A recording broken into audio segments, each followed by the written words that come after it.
Here, James Grande and Jon Impemba bringing you this kind of weird DraftKings day of slate baseball here, James. 2 split slate, 3-game slates is what we're looking at here. 6 games total scheduled by the MLB on Thursday here. So we're going to do it a little bit differently. We're going to preview the 12 o'clock early slate 3 games. We're going to make a lineup, do the whole position by position breakdown for you all.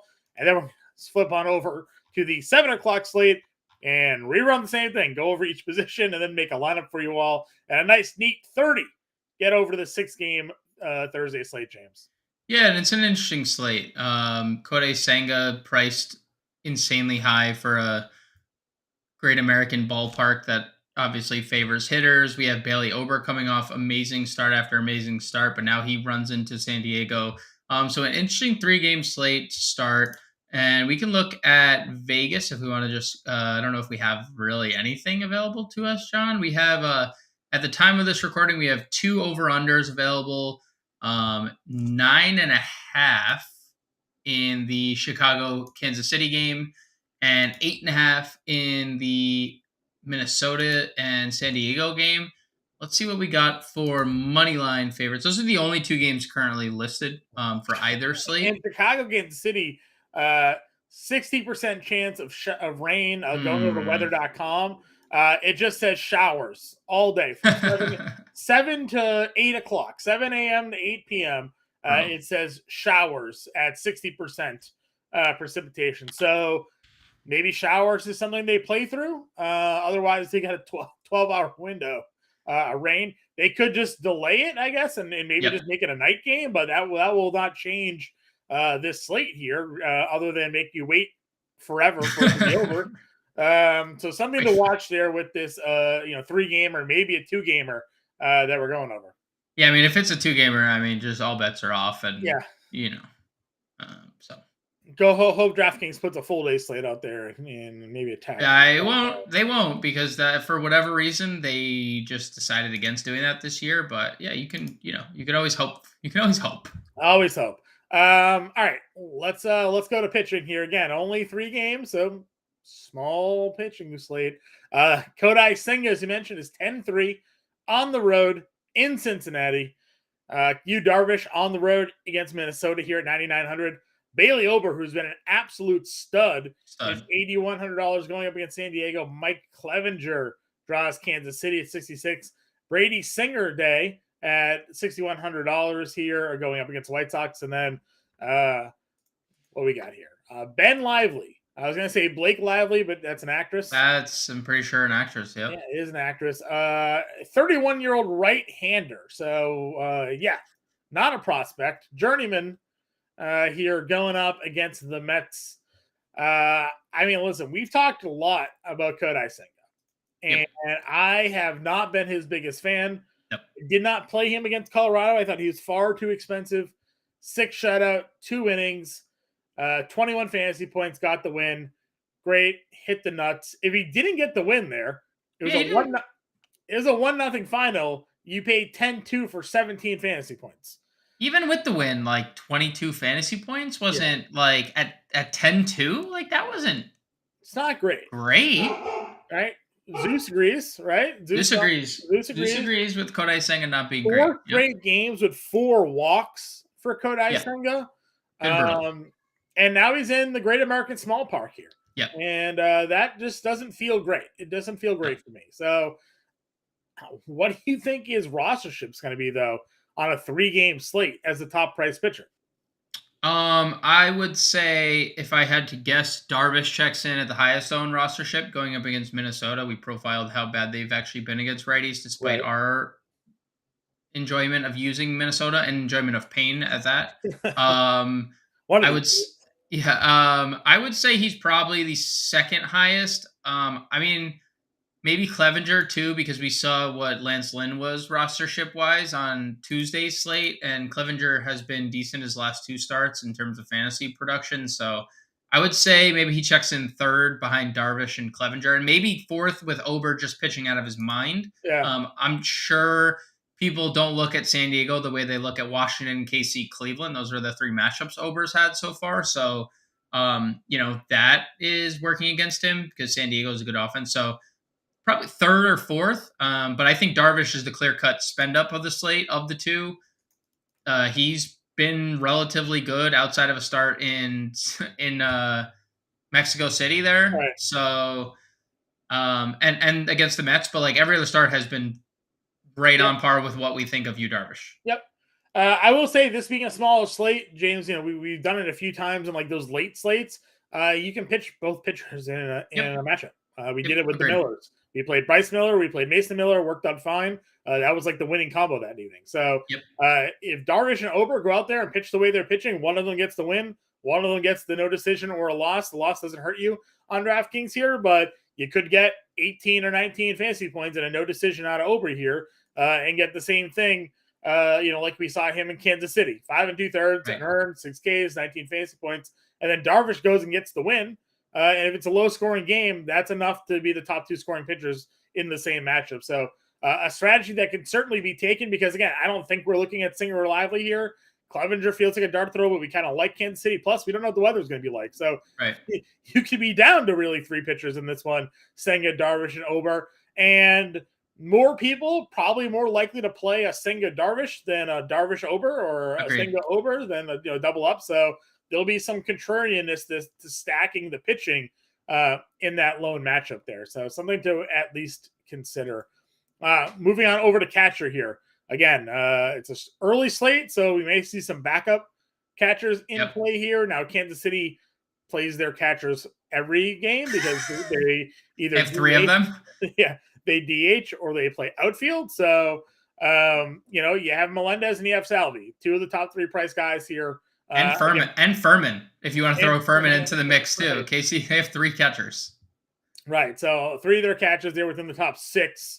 Obviously, again, if you want to go against Clevenger and that game plays out, perfectly fine. Yep. I would love to use Grandal in that same spot, but again, weather forbidding that one. So, you take that game out, assuming weather's in play, and you have like Tyler Stevenson, Francisco Alvarez. Feels like Alvarez would be the popular punt play here. Yeah, especially that we just saw Alvarez with the double dong potential. And Nito went to the IL, I believe, too, right? So so Nito IL, and they signed Gary Sanchez to a minor league deal. Right. So, it couldn't get worse than Thomas Nito. So, I think the punt is Alvarez, and that's literally it. Mm-hmm. You're not going to play Christian Vasquez, so no. I would play Tyler Stevenson if stacking against Senga because Senga is, again, just hasn't been good. Now has to navigate. And he's been worse against lefties. I'll say that. Righties, he's still pitching well against, John. Righties are just hitting 190, so it's really primarily the lefties that I want to attack, and the Reds do have a couple lefties that we can get to, but only a couple. But if you are being contrarian on a small slate, I'm perfectly fine getting this Tyler Stevenson. Yep. First base position here. Again, Pete Alonso's your top guy at 5,800. Again, in Cincy against Lively here. Feels like a strong play. Ridiculous power potential. Talk about it all the time. Pasquantino, again, one of our favorite options if this game goes off. $4,100 against Clevenger. Andrew Vaughn at 35 against Singer would be just a lock and load. We've been playing a ton of Kansas City, Chicago anyways. Singer's been abysmal. So, getting White Sox here in a game if this one plays out would be fantastic. Yeah. To your point, Brady Singer against lefties this year, 406 WOBA allowed. Against righties this year, 404 WOBA allowed. There's just no bad split against Brady Singer. No bad split. Anybody else? Fossler, he's outrighted. He was waived. We're not going to play Minnesota against Darvish. So. Vogelbach, 2,600. Okay. He was in the lineup on Wednesday, hitting 7th. That's a way to be contrarian if you're getting a chalky Mets stack, which we will see. The Mets will be extremely chalky. A way to be different is playing Vogelbach over Pete Alonso. Okay, I like it. Second base position here, Jonathan India, $5,100. We talked about him on the Wednesday slate being sort of that one-off, maybe contrarian play. I don't think you need to have him be a one-off. If you want to be different to stacking Cincy here, I know they're better against lefties, but it is at home, and Indy has been ridiculous. So if you want to spend up at $5,100, there's not really a lot of other options. Again, it's a 3-game slate. You got to pick and choose where you're spending here. McNeil could come in with some decent ownership here at $4,100 as well. But other than that, I mean, nothing's really, popping off for me. I mean, if Rugnet Odor's in the lineup again, he played Wednesday, home run maybe, but he's been nothing for 5 years. Years. Yeah. And then there's the stolen base potential we're getting out of Ha-Seong Kim lately. Sure. 3 stolen bases over his last 10 games, 6. I mean, a lot this, just in general over the last 11. 5 stolen base over his last 11 games. Yeah. Third base position here. Macho Man, Manny Machado at $5,200. Yep, feels good. You talked about him just raking right now. Red Beatty, a little price bump from the Wednesday slate. Now $3,400 on the Thursday slate. Probably the chalk play at third base. Definitely. But we've been playing a lot of Michael Garcia. Can certainly see that play come through against Clevenger at $3,100. Let's see. Alberto's always been good against lefties, but Singer's been so bad. You could play Alberto, I think. Yeah. Matt Duffy as well. Probably if he cracks the lineup, he's been hitting. He's just hitting this year. 348 average for Matt Duffy. Just good for you, I guess, dude. Where did that come from? Well, we talked about it, right? I was trying to figure out if he was the rookie of the year and he was a runner-up to Chris Bryant. Yeah, runner-up. Yep, runner-up to Chris Bryant. Shortstop, again, 3 games, not plenty of options, but shortstop surprisingly kind of loaded with name talent. Tim Anderson, Francisco Lindor, Bobby Witt, Xander Bogaerts, Carlos Correa. Top 4 guys. Yeah, Lindor's a chalk because it's a 31-year-old journeyman getting called up to make his season debut. Mm-hmm. He's the chalk. Witt is a good pivot off of him because I think Clevenger is going to be popular. Anderson is probably get some ownership because Brady Singer's been so bad. And then Xander's your contrarian play of all. No one's going to play Xander. He's been struggling. He's moved down in the lineup. And Bailey Ober's been so good. So that's how I'd assess it. And then the only other person I'd really even consider is Michael Garcia, who we mentioned at third base. Yep, I would agree with you there. Again, a lot of top name talent there. Just mentioning here, Pete Alonso has homered tonight. So just furthering the potential power upside that he brings to the table. Outfield. Tatis is your top price outfielder at $6,200. No longer dual position eligibility. He kind of was floating around there. Only outfield eligible. Maybe that's because it's 3-game slate. Find out. Buxton at 56, Juan Soto at 55, Marte, Nimmo. You see them all here. Lewis Robert would be an obvious plug for us. We've been a big fan of his lately, but where else? What's the other targets here when it comes to outfield, man? I mean, the Mets are obviously going to be popular, even though they're expensive and not hitting. Brandon Nimmo, 205 his last 10 games. We're going to have to find some ugly value because a lot of these guys are expensive and we're not really playing value pitching on a 3-game slate. So I think it's the Reds here. Fraley and Friedel, 37-36, I think are decent value plays because where does Kodai Senga struggle? He struggles against lefty bats. Both these guys hit 3rd and 4th respectively. Both are actually on freaking fire too. Fraley has 1-for-1 with an RBI tonight already. So TJ Friedel hitting 394 over his last 10 games, and Jake Fraley 333 over his last 10 games, both over 900 OPS. I think those 2 spots. Edward Olivares is going to hit 5th for Kansas City, 5th, 6th in that area. We know Gavin Sheets 2,700. That's always in our back pocket if we wanted. Kirilloff has eligibility. We always know Darvish can serve up 1 home run. Nick Prado is our guy. We play him every single night, $2,500. Yeah. And then outfield looks to be where the value is. Yeah, outfield's the value. I mean, it depends on how really dirty you want to get, and you could look at Jackie Bradley Jr. I was literally talking him as you clicked him, and your brain clicked with my brain.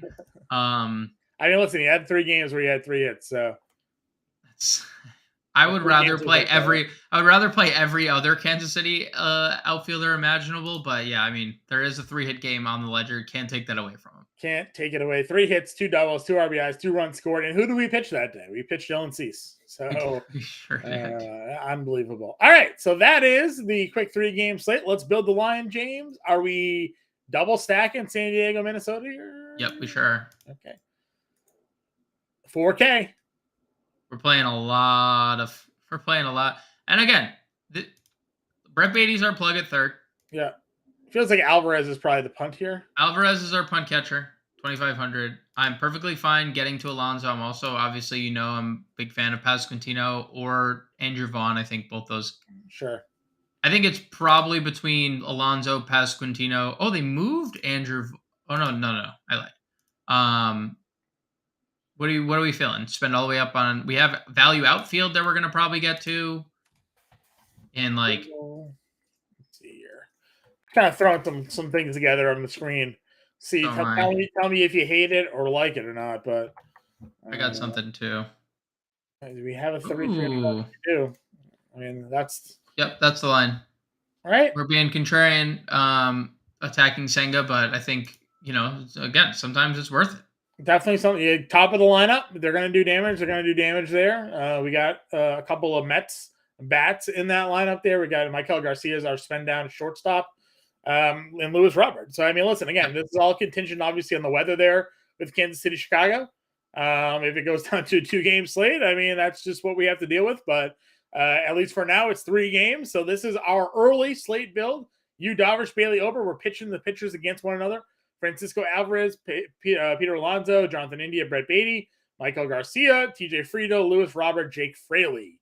So, James, early slate done. Let's go on over. Take a look at the slate that we're going to have for the afternoon now. 7 o'clock start time. Tampa Bay, New York, Texas, Oakland, San Francisco, Arizona. Good sir. Yeah, I mean, it's interesting. We get Oakland back in their home ballpark with Nathan Eovaldi, who's pitching as well as anyone else in the league right now. It is. The Yankees and the Yankees coming off a monstrous stretch, but it's against the worst team in baseball in Oakland. And obviously you have to host Tampa here. And then Alex Cobb has been really good, and he goes into Arizona against a pitcher who hasn't been good. So this is going to be an incredibly interesting slate.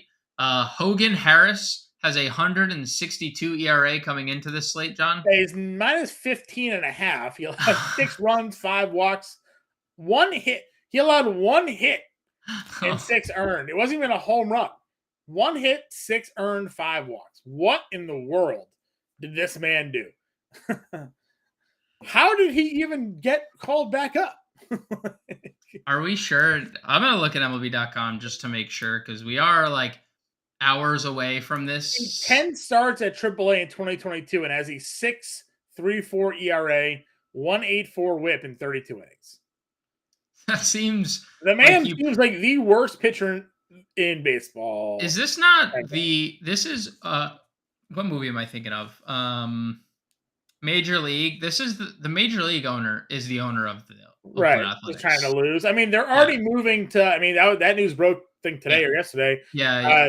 They bought the land the Tropicana sits on, and they're knocking down the Tropicana, which is like a kind of a big deal. Like back in early Las Vegas days, like the Tropicana was like a place to be. It was a marquee brand there. Now it's being knocked down in place of I don't know, the Oakland.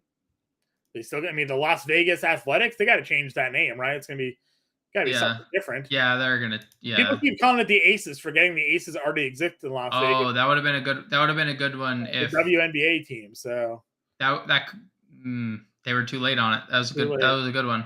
Yeah. So they'll figure something out there. The Las Vegas Athletics doesn't really float that. Oakland Athletics doesn't really make any sense either. But Las Vegas Athletics probably got in for a name change there. Yep. Sure. Anyways, this guy's dreadful. Seems like we're going to be playing some Texas. Going to pitching. You talk about it, right? Alex Cobb has to deal with Arizona's lineup. Yep. Arizona certainly has some guys that can bang there, but Alex Cobb in his own right, 7 shutout innings his last start. Had 9 shutout complete game against St. Louis. Limited some damage against San Diego. Like, he's been very good this year. Just we're so used to wanting to play Arizona, but when you're looking at everybody else on this slate, like either I mean, you can't really face the Yankees anymore. Harrison Bader's like the hottest hitter in baseball, and Aaron Judge is back. I mean, it feels like you're going Eovaldi Cobb in this matchup here. Yeah, it feels that way as well. Very hard to get to Domingo Germán, who's just he was like okay against them. 5 innings. Dude, he's so inconsistent, dude. He's so inconsistent. And he's been like moderately good, double-digit fantasy points in 5 straight games. So if you want to get there on a small slate, fine. I mean, 12 fantasy points might be enough on this slate. Right? Yeah, it might be. It might be. Rasmussen has the problem that he like faces where he got pulled at 87 pitches for no reason. Yeah. He had 2-hitter going. They pulled him 87 pitches in the 6th. So, yeah, I think it's Eovaldi and Cobb. But John, I am slightly interested in Tommy Henry because it's the Giants. Yeah. And we just know the Giants just don't hit lefties. They really don't.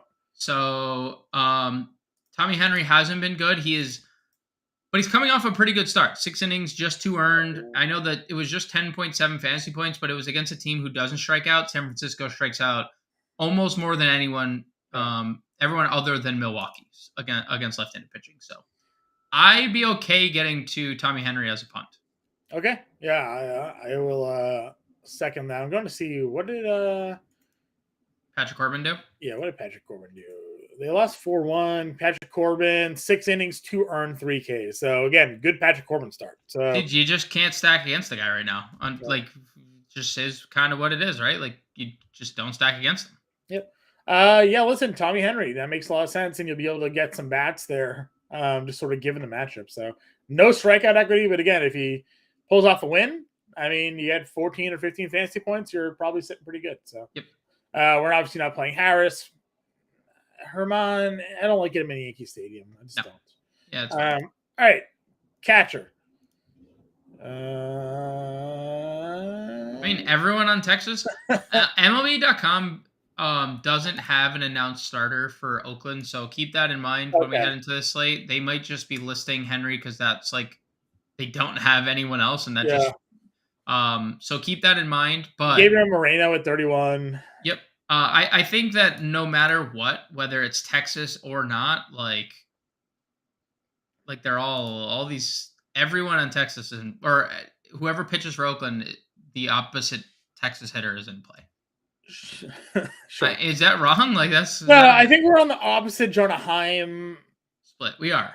But if it's a righty, he's been so good. Yeah, he's been so good that it's hard to argue. Yeah, all right. I don't mind it. There's really not else down here. Bart $2,600, but again against a lefty. Moreno at 31 would probably be the only other guy I would take a peek at here. Yeah, probably.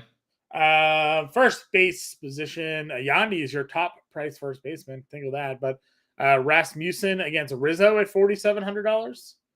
Should run that or no? Yeah. Let's see what the split is for Rasmussen. And Rasmussen again, better pitcher than him. We've seen he is good. Have to face. So no, just nothing done against this guy this year. Yeah, it's hard to 263 average is like the best number we can find against Drew Rasmussen. Yeah. Raley was a ton of power. Gets Germán. He lefty bat in Yankee Stadium here. What was his stat? 13 of his 30 hits were extra bases. 13 of 21. 13 of 21. 13 of 21 hits this year went for extra bases for Luke Raley tonight. So definitely a big fan of him at 35. Pavin Smith's 33. Ryan Noda, probably not against Eovaldi, but good. He's an interesting player. He's a good player. Yep. That dude. So is Darren Ruff back? What is this? Yeah, reinstated. Yeah. Another guy that used to hit lefties well. Yep. Anybody else? No. Okay. Second base. Simeon.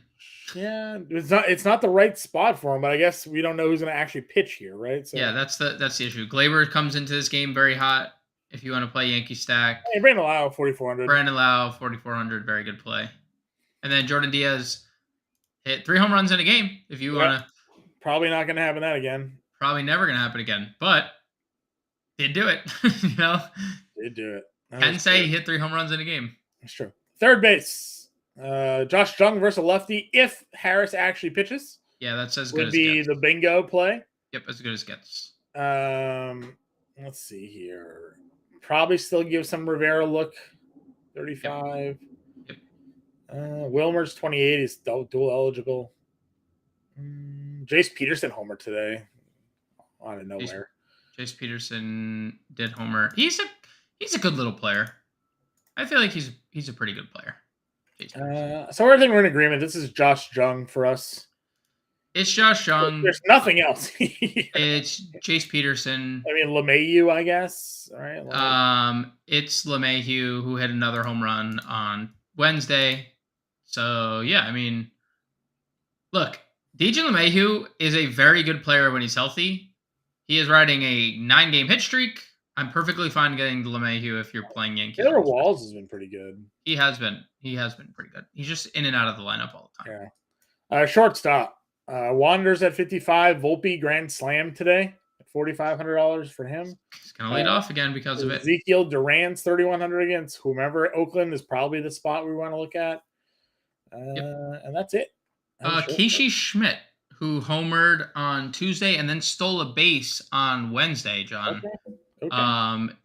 Hitting 313 at AAA this year. So he is actually a third baseman playing shortstop at a necessity. So I would, if you're not playing Tommy Henry, I would look at Casey Schmidt. First hit in the league was a homer off Corbin. There you go. The only one who did anything against Corbin. Only one who did anything against Corbin. Outfield, Judge Rosarena, who was off today, so probably in the lineup for Thursday. Yep. Corbin Carroll, 54. Adolis, 53. Adolis has stolen base today. Finally picking up those steals there, James. Josh Lowe's 5K. Very expensive price tag on Josh Lowe, but worth it probably. Where are we going top tier outfield? I mean, Judge looked really good. 3 hits in his second game back. Already has 2 RBI. Like, he's been on base 5 times in 2 games since being back, so he hasn't skipped a beat. Probably it for me, over 5K, honestly. I think this Harrison Bader, 4K. Yeah. Mitch Haniger, 3,700, gets a lefty. Bleday, Story Ruiz, maybe. Yep. You can play Luke Raley in the outfield as Oakland well. Against Eovaldi is the 1% or less every guy, probably. Correct. Right? Correct. Yep. Honestly, like, you don't really need to go anywhere else. Like, you could play all these Texas guys, like Robbie Grossman for 2,400. Yeah, Robbie Grossman, Leotis Taveras has been really, really good of late, and we know there's stolen base equity with him too. So I'd play any of those Texas cheap guys too. All right, got about a minute or so left. Let's make a lineup. Obviously, plugging Eovaldi. Who's the SP2? SP2, Alex Cobb. Alex Cobb over Henry? I mean, I feel better, but Alex Cobb, if we want to play Henry, we can. Just thinking for money. Yeah, that's fine. We could do that then. $4,300. I think we're just plugging Jonah Hyman here, right? Yep. First base, $4,400. Luke Raley? Yeah, Luke Raley. Second base, I told you I like low. Yep. Third base, Josh Jung. Shortstop, Wander or Volpe, or we. Well, I was gonna say we'll have the money to play Franco, so. Yeah, let's play Wander then. Okay. $4,300 for an outfielder. We had a value down here. Bader 4K. Yeah. Pretty hard to just not play him right now. Yeah. One of the Oakland guys. Oh, Robbie Grossman, 2,400. Yeah, Grossman is 24. I don't know if we need to do it.